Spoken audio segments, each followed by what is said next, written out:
নমস্কার। আজকে একটু মনের কথা বলি, বিভিন্ন এক্সপিরিয়েন্সের কথা। রোজই তো মামলা আইন চলতেই থাকে। আজকের ইচ্ছে করলো না, তাই অনেকগুলো মনের কথা বললাম আপনাদেরকে, এখনও বলছি। আচ্ছা, যতগুলো ভিডিও সবই এইরকমই হালকা, দোলের আগে আর ভাল লাগছে না ভারী কিছু বলতে। কিছু কিছু অ্যাডভাইস দিচ্ছি আমি। আজকে একটু অ্যাডভাইস দেবো এখন, যে কীভাবে খরচা কমানো যায় মামলার ক্ষেত্রে, অন্য কিছু ক্ষেত্রে বলছি না। দেখুন, মামলাটা আগেই বলে দিই, খুব সূক্ষ্ম জিনিস।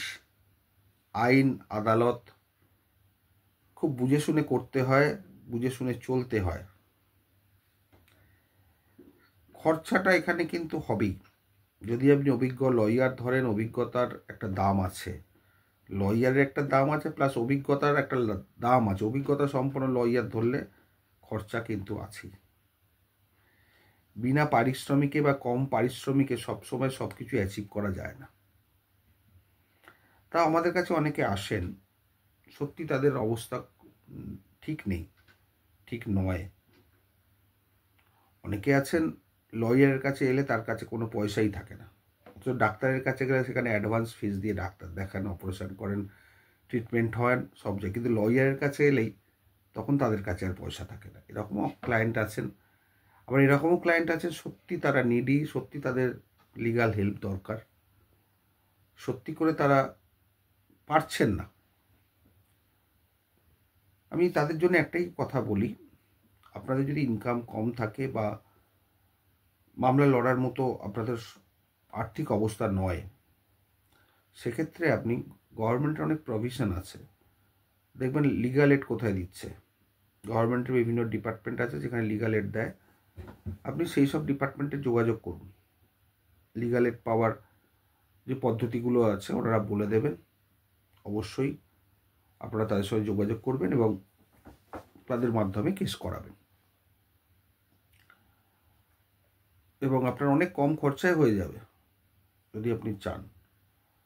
কিন্তু ওইখানেও একটু প্রবলেম আছে, যেমন ধরুন যারা লিগাল এডে যান, সেখানে যেতে গেলে লয়ারদের কিন্তু সেবার মনোভাব নিয়ে যেতে হবে। শুধুমাত্র রোজগারের মনোভাব নিয়ে গেলে হবে না, কারণ লিগাল এডে যারা আসেন তারা সত্যি গরিব, সত্যি তাদের ক্ষমতা নেই, কিন্তু তাদের লিগাল হেল্পও তো দরকার। কনস্টিটিউশনাল রাইট, সেগুলো লিগাল এড থেকে দেয়া হয় অ্যাজ পার কনস্টিটিউশন। সুতরাং যাদের ধরুন অবস্থা সঙ্গীন, লিগাল ফিল্ড দরকার, লিগাল হেল্প দরকার, তারা অবশ্যই লিগাল এডে যোগাযোগ করবেন, তাতে আপনার অনেকটাই টাকা পয়সা বাঁচবে। তবে একটা দুঃখের কথা কি জানেন, লিগাল এডে কিছু কিছু লয়ার আছেন যারা ক্লায়েন্টের কাছে আবার আলাদা করে ফিজও চান, নাহলে তাদের কাজ ঠিক মতো হবে না বলেও দেন। এইগুলি একটু অসুবিধাজনক, কারণ লিগাল এড থেকে তাদের প্রোভাইড করা হয়, তারপরেও যদি তারা ক্লায়েন্টের কাছে আবার এক্সট্রা পয়সা চান বা এক্সট্রা ফিস চান, সেটা অন্যায়। কারণ ক্লায়েন্টের প্রাইভেট লয়ারকে নেবার ক্ষমতা নেই বলেই তারা লিগাল এডে গেছেন, এবং আপনি লিগাল এডে নিজেকে নাম নথিভুক্ত করেছেন বলেই লিগাল এড আপনাকে ব্রিফ পাঠিয়েছে। সুতরাং আপনি সেবার মনোভাব নিয়ে গেছেন, সেখানে শুধুমাত্র রোজগার, অত্যাধিক রোজগারের মনোভাব নিয়ে কিন্তু আপনি যাননি। সুতরাং আপনার কাছে যে ব্রিফ আসবে আপনি করতে হবে আপনাকে। আমি বাধ্যবাধকতা বলছি না, করাটা দরকার, যেহেতু আপনি ওখানে নাম এনলিস্ট করেছেন। এই ধরনের মামলা করবেন, জেনেই এসছেন যে কম ফিস পাবো আমি, তাও লিগাল এড সার্ভিস এখন কিন্তু ভালোই ফিস দেয় অ্যাডভোকেটদের, মোটামুটি একটা স্ট্যান্ডার্ড, আগের মতো আর নেই। যারা প্যানেলে আছেন তাদেরও আগের মতো সেই ফি স্ট্রাকচার নেই, এখন কিন্তু আগের থেকে বেড়েছে। সুতরাং লিগাল এডে আপনি যেতেই পারেন, যাদের অর্থনৈতিক দুরবস্থা আছে, তাতে কোনো বাধা নেই। সেখানেও ভালো লয়ারও আছে, অভিজ্ঞতা সম্পন্ন লয়ারও ওখানে ওনাদের কাছে আছেন। অনেকে যারা সেবার মনোভাব নিয়ে আছেন, অনেকেই আছেন। সুতরাং আপনারা নিশ্চিন্তে যেতে পারেন লিগাল এডে। তবে একটা জিনিস মাথায় রাখবেন, হসপিটাল আর নার্সিংহোমের প্রভেদ আছে। লিগাল এড সার্ভিস হচ্ছে হসপিটালের মতো, আর প্রাইভেট লয়ার হচ্ছে নার্সিংহোমের মতো। নার্সিংহোম কি রোগী মরে না? তা নয়। নার্সিংহোমে কেয়ারটা একটু বিশেষভাবে নেওয়া হয়, ওই জন্যই নার্সিংহোমের ফিসগুলো বা সব কিছু বেশি। তারা ভর্তুকি পায় না, বিভিন্ন ফান্ড নেই তাদের সব প্রাইভেটলি চলে বলে প্রাইভেটের ফিস বেশি হয়। সুতরাং গভর্নমেন্ট হসপিটাল আর প্রাইভেট নার্সিংহোমের দুটো তফাৎ ওখানেও ছিল, এখানেও আছে। এখানে যেমন লিগাল এড গভর্নমেন্ট হসপিটালের মতো, তেমনি প্রাইভেট লয়াররা কিন্তু প্রাইভেট নার্সিংহোমের মতো। কিন্তু এটা কখনোই ভাববেন না যে হসপিটাল বলে ট্রিটমেন্ট হয় না, খুব ভুল কথা। আমি যতটুকু দেখেছি আমার প্র্যাকটিস এক্সপিরিয়েন্সে অনেক ভালো ভালো লয়ার লিগাল এডের সঙ্গে জড়িত আছেন এবং যথেষ্ট তারা হেল্প করেন। এবং ভালো লয়ার পড়বে কি পড়বে সেটা আপনার ভাগ্য, এখান থেকে বলা যাবে না। তবে এইটুকুই বললাম যে লিগাল এডের শরণাপন্ন হন, তাদের ক্রাইটেরিয়া মেনে নিন, তারাই আপনাকে লয়ার প্রোভাইড করে দেবে আপনার অবস্থা বুঝে। যদি অবস্থা সেই মতোই হয়, আপনি পারবেন না বা আপনার ক্ষমতা নেই কিন্তু লিগাল হেল্প দরকার, তখন অবশ্যই legal add service of West Bengal আপনাদের পাশে দাঁড়াবে। এটি গভর্নমেন্টেরই শাখা, গভর্নমেন্টই স্পন্সর করে,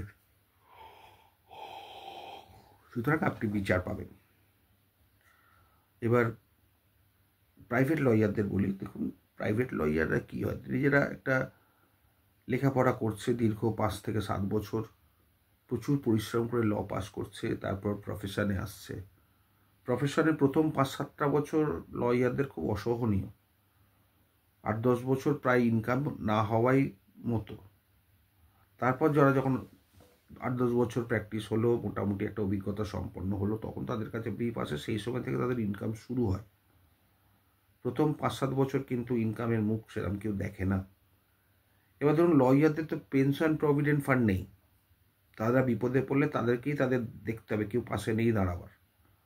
গভর্নমেন্টও নেই, গভর্নমেন্টের কিছু যায় আসে না, কে লয়ার বিপদে পড়লো কি মরলো ধরলো, কিছু নেই। লয়ারদেরকে শুধু তাদের বর্তমান ফিস নয়, তাদের ভবিষ্যৎ নিয়েও ভাবতে হয়, কারণ তাদেরও পেট আছে, তাদেরও বউ বাচ্চা আছে, তাদেরও ফ্যামিলি আছে, এবং তাদের একটা লাইব্রেরি সাজাতে প্রচুর খরচা।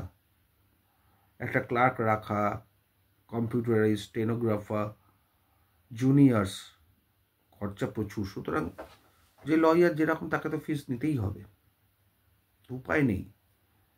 অনেকেই আশা করেন যে লয়াররা একদম খুব কম পয়সায় করে দেবে, সবাই দয়া পরবশ। দেখুন, কম পয়সাটা আলাদা ব্যাপার, দয়া মায়া মানুষের মধ্যে থাকে, কিন্তু দয়া দেখাতে গিয়ে সেই লয়ারই যদি ফুতুর হয়ে যায়, তখন কি হবে? আপনি কারোর কাছে এক্সপেক্ট করবেন না যে কেউ আপনাকে দয়া করবে। আপনার নিজের ক্যাপাসিটি অনুযায়ী আপনি লয়ার চুজ করুন, লিগাল এডে যান অথবা প্রাইভেট লয়ার। যদি আপনার ক্যাপাসিটি থাকে তবেই আপনি করবেন, নাহলে এমন লয়ার আপনি ঠিক করলেন, সে তার ফিজ হাইফাই, আপনি বিয়ার করতে পারলেন না, মাঝ রাস্তায় লয়ার ছেড়ে দিল। পরবর্তীকালে যদি কোনো লয়ারকে ধরতে চান, অসুবিধাটা কোথায় হবে? সে লয়ার তো জানি না কী মামলা, অলরেডি আগের লয়ার করে বসে আছে, তখন তাকে তৈরি হতে প্রচুর সময় চলে যাবে। সুতরাং মামলা যখন করাবেন, বুঝে নিয়ে করুন যে আপনার ক্ষমতা আছে সেই লয়ারকে বিয়ার করা, তবেই আপনি এগোন, নাহলে কিন্তু এগোবেন না। মাঝখান থেকে কাউকে কাটিয়ে দিয়ে লাভ নেই, তাহলে মামলাটার ক্ষতি হয়ে যাবে, সময় নষ্ট হবে অহেতুক, এগুলো করবেন না। আর দেখুন, আরও কয়েকটা টিপস আপনাদের দিই, মামলা কিভাবে তাড়াতাড়ি নিষ্পত্তি করতে হয় আপনাকে তো বলে দিয়েছিলেন বিভিন্ন এতে। এবার বলি, যদি সিনিয়র সিটিজেন হয়, আপনি সিনিয়র সিটিজেন দরখাস্ত ওইখানে করুন, with Aadhaar card, voter card, যেখানে যেখানে আপনার বয়স লেখা আছে। কোর্টকে রিকোয়েস্ট করুন থ্রু ইয়োর লয়ার, যাতে আপনার মামলার ডেটগুলো তাড়াতাড়ি পড়ে। চেষ্টা করতে দোষ নেই, চেষ্টা আপনাকে করতে হবে। ডিলে হবে বলে হাল ছেড়ে বসে থাকলে হবে না, হাল ছেড়ে দিলে হাল ছাড়াই হয়ে যাবে, কোনোদিন আপনি এপার থেকে ওপারে পৌঁছতে পারবেন না। আপনি যতক্ষণ আর লড়াইয়ের ময়দানে নামছেন, ততক্ষণ আপনি বুঝতেই পারবেন না কি হতে চলেছে বা কি হবে। সুতরাং আপনাকে লড়াইয়ের ময়দানে নামতে হবে। তবে হ্যাঁ, লয়ারটা আপনাকে চুজ করতে হবে, কীরকম ফিজ আপনি পারবেন, কীরকম পারবেন না। মাঝ রাস্তায় কাউকে ছেড়ে দেবেন না যদি তার মধ্যে মিসকন্ডাক্ট না থাকে। চেষ্টা করবেন পুরোটাই তাকে দিয়ে করাতে, তাতে আপনার লাভ হবে। কারণ লয়ার যখনই একটা মামলা নিয়ে ঘেঁটে নেয়, তখন তার মাথায় সেই মামলাটা বসে যায় এবং সে জানে কীভাবে কী করতে হবে না হবে। কিন্তু মাঝ রাস্তায় যদি তাকে ছাড়িয়ে দেন এবার অন্য লয়ার সেই মামলাটা নিজের মাথায় বসাতেই তো সময় লেগে যাবে, কারণ এক একটা লয়ার এক এক রকম ধ্যান ধারণা ভাবভঙ্গি নিয়ে এগোন, সেটা অন্য লয়ারের সঙ্গে মিল নাও হতে পারে। এবং এই যে কন্ট্রাডিকশানটা, এখানেই কিন্তু মামলাগুলোর ডিলে হয়। যখন চেঞ্জ ব্রিফ নিই, আমরাও যখন চেঞ্জ ব্রিফ নিই অন্য লোকের, সাধারণত আমি চেঞ্জ ব্রিফ নিতে চাই না, তাও অনেকে আসেন, রিকোয়েস্ট করেন যে আমি পাচ্ছি না ওনার সঙ্গে, ওনার কেস ঠিক মতো আমার পছন্দ হচ্ছে না, কেস করে আপনি নিন। তখন নো অবজেকশন এনে তখন আমরা নিই। সাধারণত খারাপ লাগে অন্যের ব্রিফ আমার কাছে আসে, কিন্তু কিছু কিছু সময় বাধ্য হয়ে নিতে হয় ক্লায়েন্টের রিকোয়েস্টে। আপনারা 227 যেটা স্পিডি ডিসপোজাল সেটা করতে পারেন হাইকোর্টে।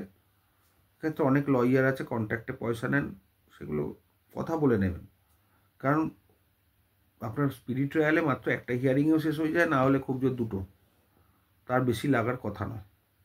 সেই মতো আপনি বুঝে ফিস দেবেন, বা যে লয়ার চার্জ করে তাকে বলেই নেবেন আমার দুটো ফিসে আমাকে দুটো ডেটের এই খরচা আমি দিলাম, আপনি আমাকে দুটো ডেটের মধ্যে শেষ করে দিন। লয়ারের সঙ্গে ভালোভাবে প্রথম থেকে কথা বলে নেবেন, তাহলে আপনি তার আইডিয়াটা করতে পারবেন। কিন্তু মাঝের পথে কেন এত লাগলো, কেন এত লাগছে, সেগুলো করবেন না। পরিষ্কার কথা পরিষ্কারভাবে বলে নেবেন, তাতে লয়ারের আপনার উপর যেরকম ফেথ থাকবে, আপনার লয়ারের উপর সেই ফেথটাই থাকবে।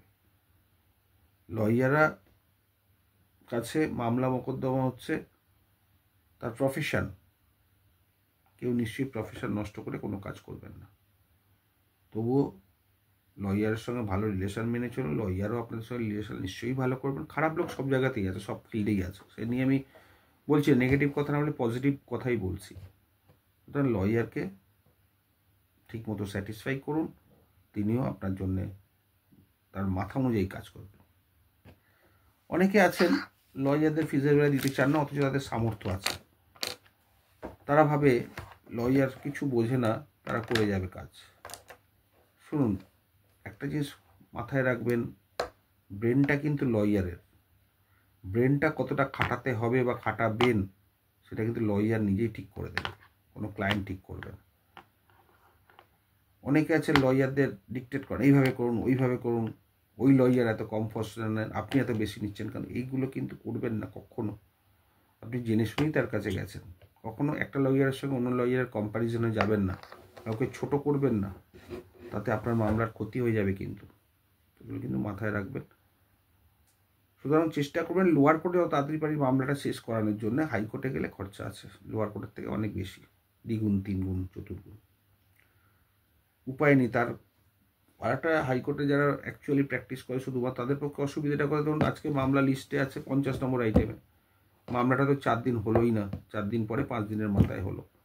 লয়ার বাবু আসছেন, কোর্ট ওয়াচ করছেন, তার ক্লার্ক আসছে, কোর্ট ওয়াচ করছেন, কখন মামলা ধরবে না ধরবে। লয়ার বাবু কোর্টে বসে আছেন সারাদিন, একটা মামলাও হলো না, সবই মামলা পরে হলো, আজকে হবে না। সারাদিন একটা লয়ার কোর্টে বসে থাকেন হাইকোর্টে। তার ফলে তার কি হলো, কোনো প্রফেশনাল লাভ নেই। এবার যেদিন মামলাটা হবে সেদিনই তার প্রফেশনাল বেনিফিট, আদারওয়াইজ নট। এবং সেখানে তো ফিস চার্জ হবেই বেশি, কিছু করার নেই। আপনার কাছে সেটা বেশি লাগতে পারে, যে লয়ার চার্জ করছে সেটা তার কাছে ঠিক লাগতে পারে, সেটা তাই জন্যই তিনি চার্জ করেছেন। যাই হোক, আজকে অনেক কথা বললাম, আশা করি শুনবেন। কথাগুলো আপনাদেরই ভালোর জন্যই বললাম, ট্রিক্স বললাম যেগুলো আপনাদের মামলার পেতে কাজে লাগবে, মামলা জিততে কাজে লাগবে। পরিশেষে একটা কথাই বলি, যদি দেখেন যে আপনার লয়ার ঠিক মতো পারছে না, জজকে স্যাটিসফাই করতে পারছেন না, বা জজ ওনার কথাটা নিচ্ছেন না ঠিক করে, বা আপনার লয়ার ঠিক মতো কাজ করছেন না, যদি আপনি বোঝেন, 1 মিনিটও দেরি করবেন না, তাকে বলবেন নো অবজেকশন নিতে, তার ফিস ক্লিয়ার করে নো অবজেকশন নিয়ে অন্য কোনো লয়ারকে দেবেন। রিলেশনটা এখানে বড় জিনিস নেই, এখানে বড় জিনিস হচ্ছে আপনার মামলা জেতা, লয়ারের পারফরমেন্স তার কীরকম। অনেক লয়ার আছে, কারণ আমি আমার নিজস্ব উদাহরণে বলি, একটা মামলা আমার দিকে কিছুতেই হচ্ছে না, বহুবার চেষ্টা করছি হাইকোর্টে, বহু দিন ধরে চেষ্টা করছি, কিন্তু মামলাটা লিস্টেই তুলতে পারছি না। আলটিমেটলি আমি ক্লায়েন্টকে বলে আমার দিয়ে মামলা হবে না, আপনি নিয়ে চলে যান। কারণ কিছু কিছু সময় এটা ভাগ্য, ক্লায়েন্টেরও ভাগ্য আছে, যে হওয়া মামলা হতে চায় না। আমি বহুবার চেষ্টা করি, লাস্টে যখন আর পারলাম না, আমি বললেন আপনি নিয়ে চলে যান, অন্য লয়ারকে দিন, আমি নো অবজেকশন দিয়ে দিচ্ছি, আপনাকে কোনো পয়সা দিতে হবে।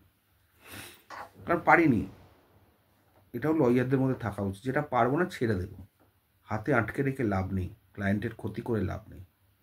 সব মামলা সবাই পারে না, তাতে লজ্জারও কিছু নেই। বরঞ্চ ক্লায়েন্টের উপকার করা হলো যে আমি পারি না, আপনার ব্রিফটা আটকে রেখেছি, আমি ছেড়ে দিলাম, আপনি অন্য লয়ার ধরে নিন। এইগুলো দরকার। খারাপ ভালো সব দিকেই আছে, সব দিকেই থাকবে, তার মধ্যে আপনাকে ভালোটা চুজ করে নিতে হবে। চয়েসটা ভালো থাকবে।